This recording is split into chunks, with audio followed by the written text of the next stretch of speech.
আজ বাংলাদেশের স্বাধীনতা দিবস। এই স্বাধীনতা দিবসের উদযাপন শুধু তো বাংলাদেশিরা আজ করেন না, আজ ভারতীয়রাও এই স্বাধীনতা দিবসকে উদযাপিত করেন। বাংলাদেশের স্বাধীনতা শুধু তো বাংলাদেশের নয়, ভারত এবং বাংলাদেশের বন্ধুত্বের ইতিহাস কিন্তু এই স্বাধীনতা দিবসেই সর্বপ্রথম আন্তর্জাতিক স্তরে প্রতিষ্ঠিত হয়। শেষ মুহূর্ত অবধি লড়াই করেও যে হানাদারি শক্তি পাকিস্তানকে হারানো যায়, সেদিন কিন্তু প্রথম ভারত এবং বাংলাদেশ একত্রে মিলে দেখেছিল।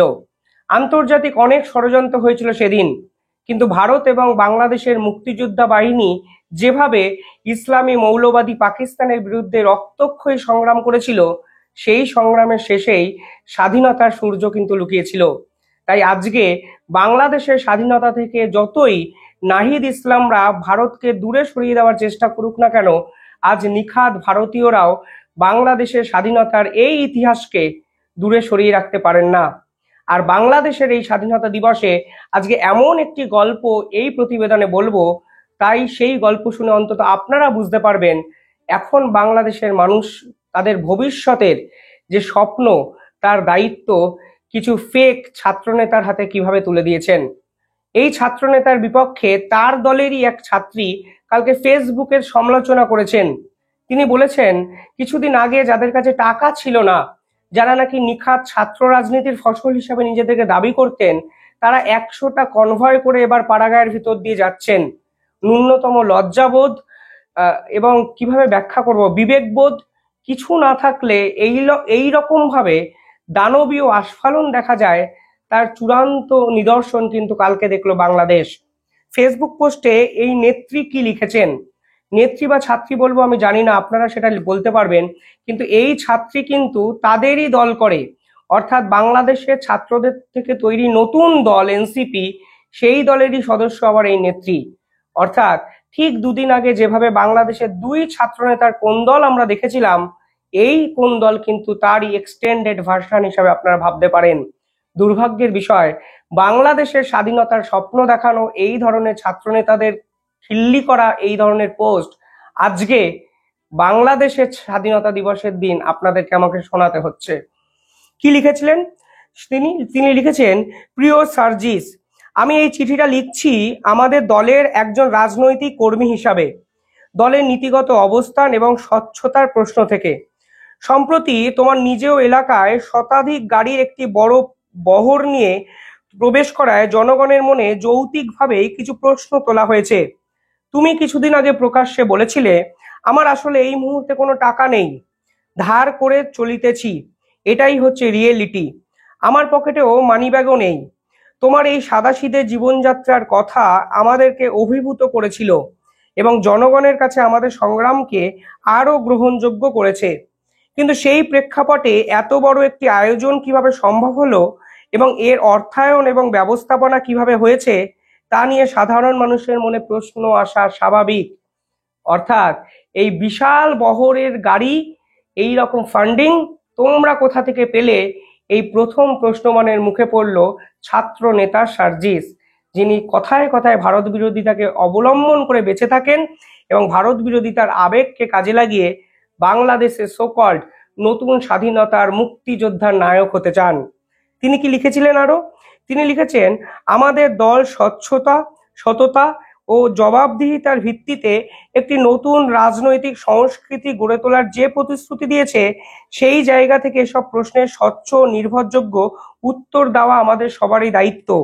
আমি আশা করি বিষয়টা তুমি আন্তরিকতার সাথে বিবেচনা করবে এবং জনগণের সামনে একটি গ্রহণযোগ্য এবং পরিষ্কার ব্যাখ্যা তুলে ধরবে। এতে জনগণের কাছে দলের ভাবমূর্তি আরো শক্তিশালী হবে। অর্থাৎ জনগণের কাছে নিজেদের ভাবমূর্তি রক্ষা করার দায় নিয়ে নিয়েছেন সেই দলেরই একজন নেত্রী, সোকল্ড ছাত্রী, যিনি সরাসরি প্রশ্ন তুলেছেন সার্জিসের এই রকম গাড়ির বহরের মিছিল করা এবং এই ক্ষমতার আস্ফালন দেখানো এবং নিজের দাপাদাপি প্রমাণ করার এই চেষ্টার পিছনে অর্থের যে উৎস আছে, সেই উৎসের নামটা কি। সার্জিস পরবর্তীকালে বলেছেন সে নাকি তার দাদার টাকায় করেছে। এবার আমার এখানে কিছু লজিক্যাল প্রশ্ন আছে। প্রশ্নটা হলো, এই ছাত্র আন্দোলনের যারা নেতা নেত্রী হয়েছেন তারা তো সকলেই কলেজ পড়ুয়া, তাদের ডিগ্রি কি, তারা কি করে রাজনীতির ময়দানে এসছেন, এসব কথা আজ আলোচনার অনেক পিছনে চলে এসছে। এমনকি এরা যে আন্দোলনকে কেন্দ্র করে নেতা হয়েছেন, সেই কোটা বিরোধী আন্দোলন আজকে কোথায় গেল সেটাও কিন্তু আজকে বাংলাদেশের মানুষ আর ভাবেন না। শুধুমাত্র এদেরকে নেতা বানাতে গিয়ে দিনের পর দিন মানুষকে মিথ্যে বানানো, মিথ্যে বোঝানো, ভুল বোঝানো এবং বাংলাদেশের যে গৌরব, যে ইতিহাস, তা যে দিনের পর দিন ভুলণ্ঠিত করার অভ্যাস বাংলাদেশের নতুন রীতি, তার চূড়ান্ত উদাহরণ কিন্তু এই সার্জিসদের মতো কোটিপতি নেতার আস্ফালন। 6 মাসে সার্জিসের কিভাবে সম্পত্তি বেড়েছে আমার জানা নেই, কিন্তু এই যে নতুন দল হয়েছে, সেই নতুন দলের যে পার্টি অফিস হয়েছে, সেই পার্টি অফিস দেখেও আপনারা চমকে যেতে পারেন। অনেকের কাছে এই প্রশ্ন হয়তো এখনো অব্দি উঠতে শুরু করে দিয়েছে যে কিভাবে এরকম বিলাসবহুল একটা পার্টি অফিস ছাত্ররা তৈরি করতে পারলো, কে দিল এদের টাকা। এমনকি যে জায়গায় এই পার্টি অফিস এদের তৈরি করা হয়েছে, সেই জায়গাটা অত্যন্ত বিলাসবহুল একটা জায়গা, কস্টলি প্লেস। অর্থাৎ এদের টাকা জোগাচ্ছে কে? আমরা কিছুদিন আগে ইউএসএইড এর টাকা নিয়ে কিছু কথাবার্তা বলেছিলাম, তখন দেখেছিলাম বিদেশি একাধিক ফান্ডিং বিভিন্ন এনজিওতে আসে। কোথাও না কোথাও এদের পিছনে কোনো বিদেশি ফান্ডিং লুকিয়ে নেই তো?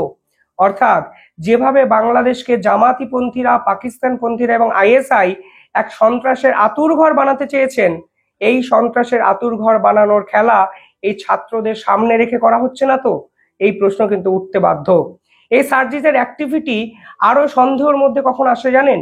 যখন কিছুদিন আগে ইনি জুলাই বিপ্লবকে কেন্দ্র করে একটি ফাউন্ডেশন হয়েছিল, সেই ফাউন্ডেশনের কাজ ছিল এই সোকল্ড বিপ্লবে যারা আহত হয়েছে তাদের সেবা শুশ্রূষা করতে টাকা পয়সা দেবে। এই ফাউন্ডেশনের পর থেকে তিনি হঠাৎ করে নিজেকে অব্যাহতি দেন, রেজিগনেশন দেন। কারণ তিনি বলেন তিনি ব্যক্তিগত কারণ দেখিয়ে এই ফাউন্ডেশনে এখন আর থাকতে চান না। কিন্তু এই ফাউন্ডেশনে দেশ বিদেশ থেকে সে 6 মাসে কোটি কোটি টাকা সে জমা হয়েছিল শুধুমাত্র এই আহতদের চিকিৎসা করার জন্য। কিন্তু আজ অব্দি এই জুলাই বিপ্লবের এই সোকল ফাউন্ডেশনের হিসেব তিনি জনসমক্ষে দেখাতে পেরেছেন বলে আমার জানা নেই।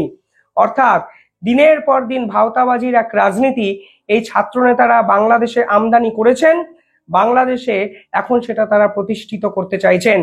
আপনারা দেখুন, যারা শেখ হাসিনার বৈভব নিয়ে কথা বলতেন, সম্পত্তি নিয়ে মিডিয়ার সামনে বড় বড় লেকচার মারতেন, আজ তারাই 100টা গাড়ির কনভয় নিয়ে মিছিল করছেন, শতাধিক পতাকা, শতাধিক মানুষ তারা জড়ো করেছেন শুধুমাত্র নিজেদের ক্ষমতার দাপাদাপিকে সমাজে প্রতিষ্ঠিত করার জন্য। এখন বাংলাদেশে সাধারণ মানুষের পাশে কে থাকবে, এই প্রশ্ন অনেকটা গৌণ। এখন সাধারণ মানুষের পাশে দাঁড়ানোর থেকে কে কত বড় নেতা, সেইটাকে এস্টাবলিশ করতে হবে।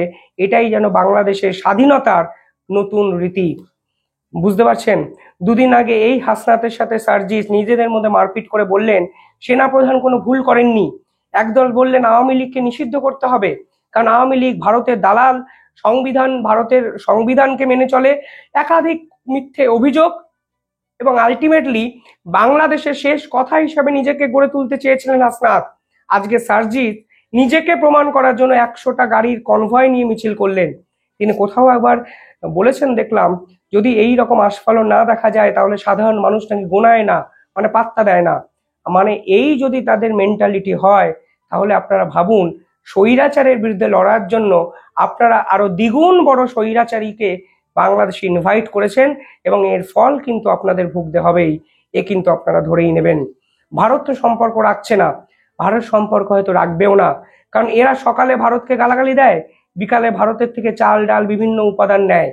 কিন্তু দিনের পর দিন বাংলাদেশের মানুষের প্রতারণা করছেন যারা, তাদেরকে কি ইতিহাস ক্ষমা করবে? আজ নাহিদ একটি বাইট দিয়েছেন, অত্যন্ত শকিং, আমার তো চমকে যাওয়া লাগছে এই ট্রান্সফরমেশনটা দেখে। তিনি কি বলেছেন? তিনি বলছেন রক্তের বিনিময়ে আমরা 1971 সালে স্বাধীনতা পেয়েছি। তিনি বলেছেন ন্যায় বিচারের জন্য জীবন দিয়েছে মুক্তিযোদ্ধারা। 2024-এ এসে 1971-এর স্বপ্ন পূরণ হয়েছে।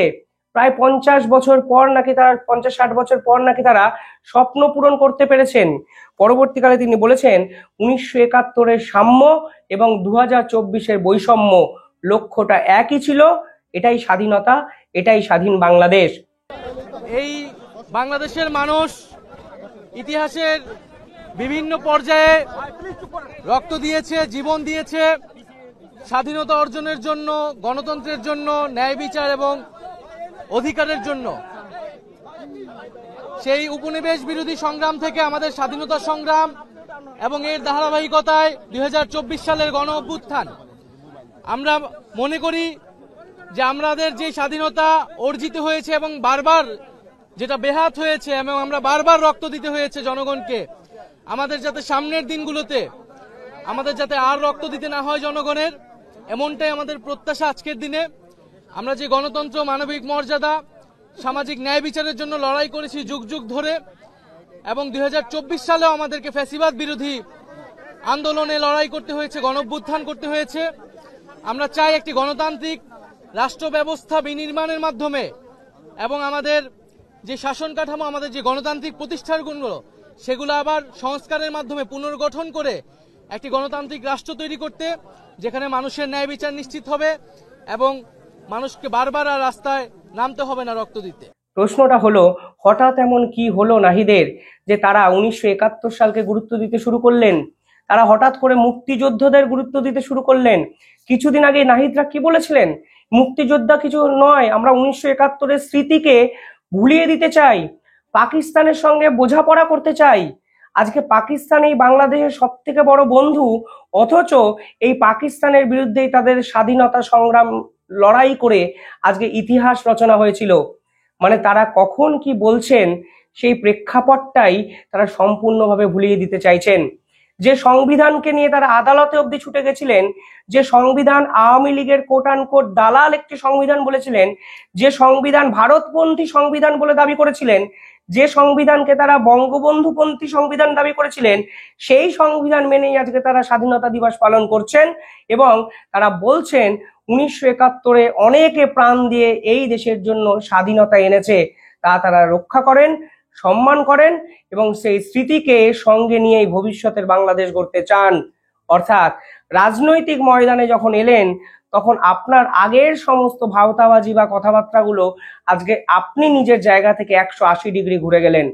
আপনি এখন সংবিধানকে শ্রদ্ধা করছেন, সংবিধানকে সম্মান করছেন, কারণ আপনি সেনা প্রধান, সেনাবাহিনীকে ভয় পেতে শুরু করে দিয়েছেন।